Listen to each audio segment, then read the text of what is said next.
Hey, what is going on, everybody? Welcome into the holiday edition of my top waiver wire targets and streamable defenses for week 16 of this NFL season.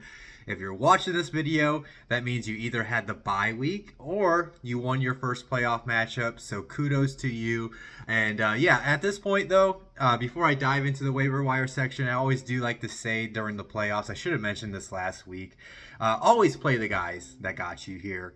You always want to play the people that you trust, the people that got you to the playoffs.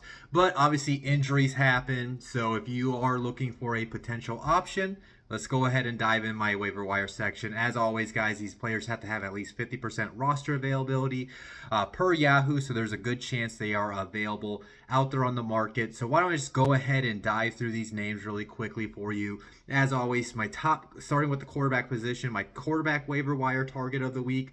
If you're looking to stream a guy, he plays on the Thursday night matchup. I got some more stats I'll dive into about him tomorrow night. Hint, spoiler alert, he's going to be one of my top starts. But I do like Derek Carr this week. He's available in 61% of the leagues.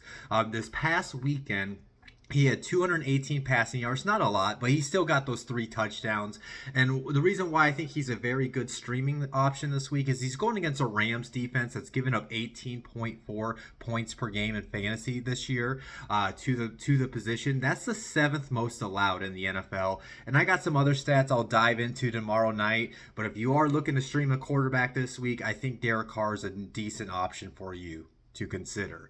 My running back out of the week, I'm not sure yet if you're going to be able to play him, but he's a top. We now know who is the handcuff to Josh Jacobs, and that's Zamir White out there in Las Vegas for the Raiders. He's available in 84% of the leagues. Obviously, if you're a Josh Jacobs manager, we don't know if he's going to be playing this week as of right now. So you should be trying to go get Zamir White. In Jacobs' absence, he had 17 rushes for 69 yards and a touchdown, and he had 3 receptions for 16 yards on 4 targets.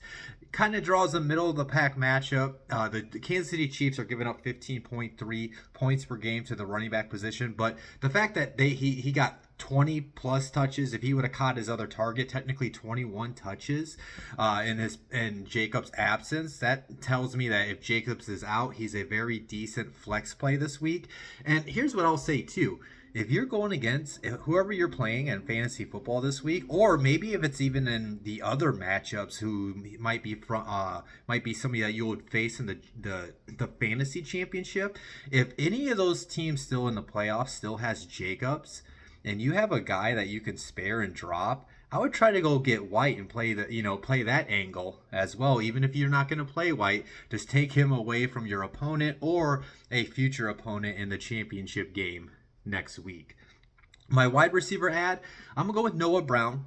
He's available in 59% of the leagues. And obviously with Tank Dell getting hurt, Nico Collins was out this past week. We're not sure if Nico is going to be back in the lineup this week. So that means Noah Brown's going to get a lot of targets like we saw this past weekend. He had 8 receptions for 82 yards and a touchdown on 11 targets. Now, Noah Brown does not have the greatest matchup going against the Browns defense, who's given up 17.4 points per game to the position. That is the 4th fewest in the NFL. But if Nico Collins ends up getting ruled out, I think we're going to see Noah Brown get those 10 plus targets. All of his big games have came when Nico or like a Tank Dell has been out of the lineup. So if you are a Nico Collins manager, I would definitely be trying to get Noah Brown on your bench. That way, if Nico is ruled out, you do have an option to turn to. But just like I said about Zamir White, if your opponent has Nico Collins, or if anybody else still in the playoffs that you could potentially face in the championship game next week has Nico Collins, and you have a guy on your bench that you could spare, maybe go get Noah Brown to take that option away from your opponent this week or from next week. My tight end out of the week, I'm not going to go too much depth in it because, spoiler alert, he's definitely going to be my top start at tight end tomorrow night. But I like Hunter Henry this week as a streaming option at tight end. He's available in 76% of the leagues. This past weekend, he had 7 receptions for 66 yards, 1 touchdown on 9 targets. You know I love it when a tight end gets anywhere between 7 to 9 targets a game. Obviously, he hasn't seen that consistent target load, but he is coming off that game where he just saw a lot of balls come his way. And then he's got a great matchup, which I'll dive into more about tomorrow night, going against that Broncos defense, who's now giving up 10.6 points per game to the tight end position, by far the most in the NFL. My flex ad of the week, I'm going to go with Joshua Palmer. He's available in 71% of the leagues. This past Thursday night game, he had 4 receptions for 113 yards and a touchdown on 4 targets. Obviously, I want to see him get more targets. Doesn't really have the greatest matchup this week, going against the Bills, who are only allowing 18.8 points per game. That's the 9th fewest in the NFL.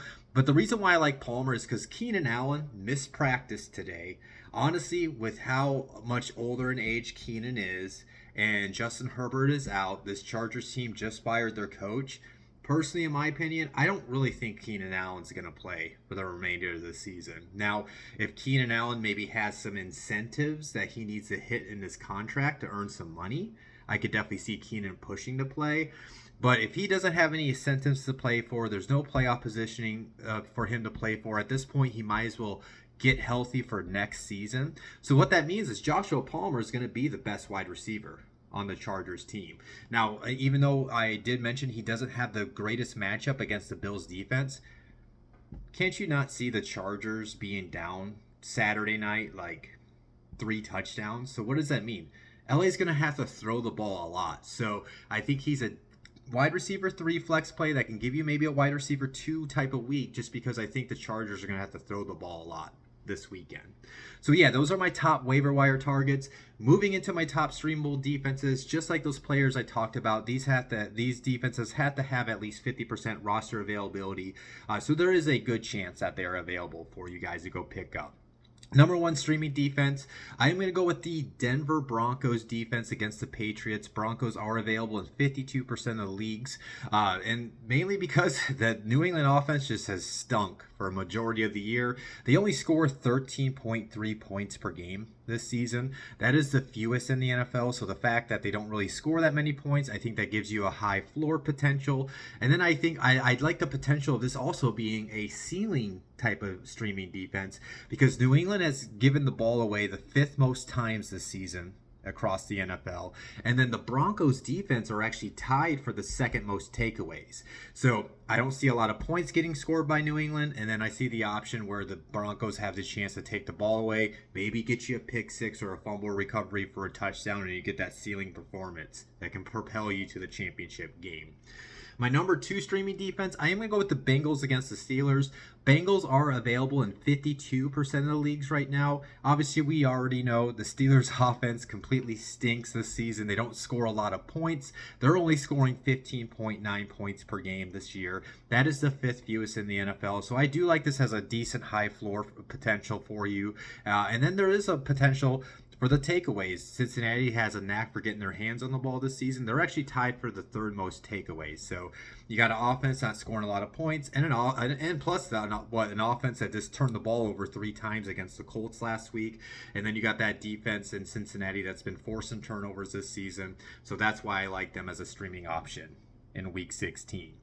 My number 3 streaming defense, I am going to go with the Colts against the Falcons. The Colts are available in 54% of the leagues. Now, obviously, there's going to be a quarterback change in Atlanta. If you missed that, Taylor Heineke is going to be the starting quarterback. Even though it's not going to be Desmond Ridder, I can still see the Colts be able to get their hands on a couple balls from Taylor Heineke. He is kind of he can play the quarterback position dangerous at times. But mainly the reason why I like the Colts is they have been a very solid streaming defense throughout the season.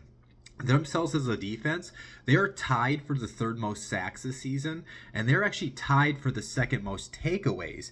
And the Colts defense also has the longest active streak of having at least 1 takeaway in the game. They have 19 games in a row where they forced at least 1 turnover. So this is going to be a ceiling play for me. I do think there's a lower floor compared to the first 2 defenses I talked about, just because there's always that potential Atlanta's offense can hit on any given week. But they have been very inconsistent, and then I just like the way the Colts defense has been as a streaming option throughout the season. My number 4 streaming defense, I'm going to go with the Packers against the Panthers. The Packers are available in 53% of the leagues, and this is mainly because I think the Panthers are just at this point, they give you a safe floor if you're going to stream a defense against them. The Panthers, they only score 14.4 points per game this year. That is the 4th fewest in the NFL, and then they also are giving up the 4th most sacks. So the fact that their offense struggles to put up points on the board, but they also are giving up those sacks, I just feel like this is a floor type of play. I don't really see a high ceiling just because you can't really trust this Packers defense right now, but just because of how bad the Panthers offense has been this year, and especially at scoring points, that's why I think I would, if you're looking for a floor type of defense, I would maybe consider the Packers as well. And then my number 5 streaming defense, I'm going with the Texans against the Browns. This is strictly a high ceiling play. Obviously, you don't know what you're going to get out of this Browns offense on any given week, but the Texans are available in 63% of the leagues. This past weekend, they had like 8 or 9 sacks against the Titans offense, so they do have the ability to get pressure on the quarterback. Hopefully, Will Anderson will be in the lineup for them this week, but the reason why I like them as a high ceiling play is the Browns have the most giveaways this season. Joe Flacco threw 3 interceptions last week. He threw a pick 6 last week. So if you're just looking strictly for a high ceiling performance, and you can't really get either the Broncos or the Bengals defense that give you kind of a high ceiling and a high floor, if you're chasing a ceiling, I would definitely look at the Houston Texans defense this week. So yeah, those are my top waiver wire ads and streamable defenses for week 16. As always, guys, though, if there's any defenses or players I did not speak about in this video, you can get in the comments, shoot a DM or a text, however you guys can get a hold of me. And I always try to get back to people as soon as I can. Apologize to that one guy that DM'd me on Twitter. Apparently your DM was hidden and I did not see it until today. But yeah, I'm gonna hop off here. As always, like button, subscribe, follow me on all my social media platforms. I'll talk to you guys tomorrow night when I do my top starts and sits for this week. Peace out.